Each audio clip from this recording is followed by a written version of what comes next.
네, 이번 시간에는 오브젝트 모드와 에디트 모드의 차이점에 대해서 알아보겠습니다. 기본적으로 블렌더에서는 오브젝트 모드로 설정이 되어 있을 거예요. 이쪽 상단에 모드를 설정할 수 있고요. 이 박스 큐브가 선택이 되어 있는 채로 탭을 누르게 되면 에딧 모드로 전환이 되는 걸 보실 수 있어요. 그리고 3D 뷰포트에서 보는 박스 큐브도 조금 달라진 걸 볼 수 있죠. 보시면 이쪽 에딧 모드 바로 옆에는 점, 그리고 선, 면을 선택할 수 있는 버튼이 있는데요. 선으로 바꿔볼까요? 그러면 선만 이렇게 선택을 할 수 있게 되고, 원래 선택되어 있던 점 다시 눌러보시면 점만 선택을 할 수 있게 됩니다. 이번에는 면을 눌러볼까요? 세 번째 면을 눌러보면 면만 잡아서 움직일 수 있습니다. 이 상태에서 G를 누르신 다음에 Y를 누르시면 면만 잡고 Y축 방면으로 면이 이동하는 걸 보실 수 있습니다. 마찬가지로 G 누른 다음에 Z를 눌러볼까요? 면을 기준으로 움직입니다. 오브젝트 모드에서 Shift A를 눌러서 메쉬를 추가하게 되면, 예를 들어서 UV 스피어를 가져와 볼까요? 네, 이렇게 추가하게 되면 그 목록에서 스피어가 추가된 것을 보실 수 있죠. 후에 추가됐기 때문에 당연히 밑쪽에 있을 거고요. 하지만 에딧 모드로 돌아가서 이 상태에서 Shift A를 누르셔서 UV 스피어를 추가하게 되면 목록에서 스피어가 보이지 않습니다. 그 이유는 에디트는 수정하는 모드이기 때문에 안쪽 내부에서 추가한 것은 박스와 붙어있는 물체라고 생각해요. A를 눌러볼게요. 그러면 A는 전체 선택을 하는 거고 결국에는 큐브에 포함되어 있는 물체라고 인식을 합니다. 블렌더는. 그렇기 때문에 오브젝트 모드에서 돌아가셔도 같이 움직이는 것을 보실 수 있죠. 탭은 다시 한번 말씀드리면 오브젝트 모드에서 에딧 모드로 이동할 수 있는 단축키이고 여기서 직접 선택도 가능합니다. 에딧 모드의 가장 큰 차이점은 형태를 직접적으로 수정할 수 있다는 점이에요. 직접적으로 면을 잡고 움직인다든지 점을 잡고 움직인다든지 에딧 모드에서 자세하고 디테일한 수정을 할 수 있겠죠. 얼굴을 깎는다거나 팔을 늘린다거나 이런 작업은 에딧 모드에서 가능한 작업입니다. 주의사항으로는 예를 들어서 작업을 바쁘게 하시다 보면 에딧 모드에서 이건 따로 떨어뜨려야 되는데 붙어있네. 그래서 따로 떨어져야 될 때는 예를 들어서 탭을 누르셔서 에딧 모드에서 내가 수정하고자 하는 내가 떨어뜨리고 싶은 부분을 지정을 하신 다음에요. Shift를 누르시면 다중 선택이 되시고요. 알파벳 P를 누르게 되면은 Separate라고 해서 분리할 수 있도록 Selection 이렇게 누르시면 이 부분만 분리가 됩니다. 이렇게 큐브 001 해서 구분이 된 거를 알 수 있죠. 또 주의사항으로는 사실 오브젝트 모드에서 수정을 하게 되면 스케일이라든지 회전이라든지 위치도 마찬가지입니다. 위치가 바뀌게 되면 기존의 위치를 기억하지 못해요. 그러니까 예를 들어서 전체 지워보고 박스를 하나 가져온 다음에 스케일을 조정해 볼게요.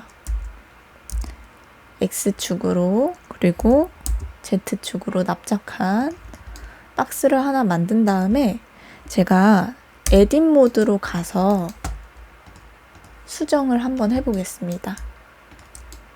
이 선을 다중 선택해 주시고요. Shift 누르신 다음에 모서리 부분만 네 부분의 모서리만 제가 잡았습니다.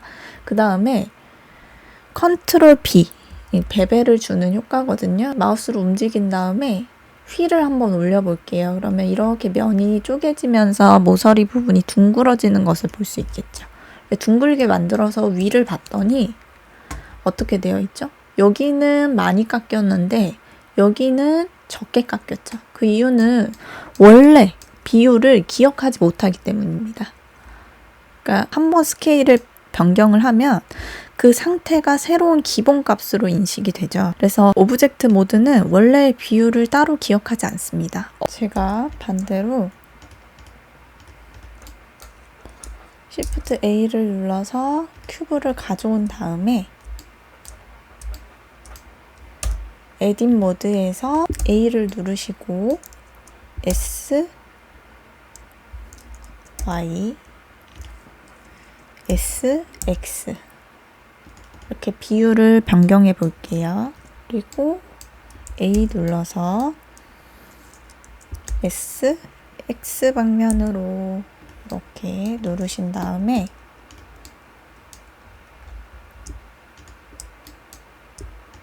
Shift 누르셔서 모서리 내 부분을 선택해 볼게요. 그 다음에 Ctrl B를 누르시면 위에서 한번 볼까요? 네, 이렇게 베벨이 둥그렇게 비율이 어디가 더 쏠려 있거나 덜 이렇게 그 베벨이 주어지거나 이런 부분이 없죠. 오브젝트 모드에서 크기를 수정을 하게 되면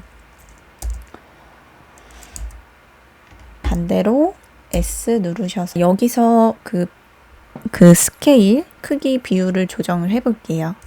X 누르시고 S 누르시고 Y 방면으로도 좀 비슷하게 비율을 조정을 해 보겠습니다. 그 다음에 여기서 Shift 누르셔서 다중 선택을 한 다음에 Ctrl B를 누르면 네, 위에서 한번 볼까요? 이렇게 베벨이 지어지는 것을 볼 수 있습니다. 예를 들어서 제가 책상을 만들고 싶다, 혹은 기계나 제품이나 이런 것들은 비율이 다 일정하죠. 예, 이런 제품을 모델링을 할 때는 이렇게 되면은 당연히 좀 곤란하시겠죠. 의도한 디자인이 아니라면. 그럴 때 다시 Ctrl G를 누르시고 네, 오브젝트 모드로 다시 돌아가셔서 여기 보시면 이 메쉬를 선택을 하시고 오브젝트에서 어플라이라고 있습니다. 여기서 스케일 부분에서 저희가 지금 문제를 겪고 있는 거잖아요. 그래서 스케일을 눌러주시면 다시 모서리를 잡고 작업을 해보겠습니다. Ctrl B. 그다음에 위에서 한번 볼까요? 네. 저희가 에딧 모드에서 수정한 것과 같이 이렇게 가로 세로가 한쪽으로 쏠리지 않고 예쁘게 베벨이 주어지는 것을 볼 수 있죠. 그래서 그 에딧 모드와 오브젝트 모드에 대한 차이점을 알아봤고요. 혹시나 아까도 주의사항, 오브젝트 모드는 다시 한번 말씀드리면 결과값으로 저장이 되기 때문에 오브젝트 모드에서 변경을 한 것은 원래 기존의 모습을 기억하지 못합니다. 이런 것을 원치 않을 때는 오브젝트 모드로 가셔서 오브젝트에서 어플라이, 문제가 되는 부분을 선택하셔서 스케일이면 스케일, 로테이션이면 로테이션 지정을 해주시면 되시고요. 그 다음에 에딧 모드에서 물체를 여기서 추가를 해서 큐브 001에 물체가 합쳐졌다. 근데 이걸 원하지 않았다 하실 때는 에딧 모드로 가셔서 네, 면을 잡는 게 이때는 편하겠죠. 그래서 이렇게 선택을 하신 다음에 이 부분만 세퍼레이트, 네, P, 단축키 P 누르셔서 셀렉션 누르시면은 이제는 구분이 됩니다. 네, 감사합니다.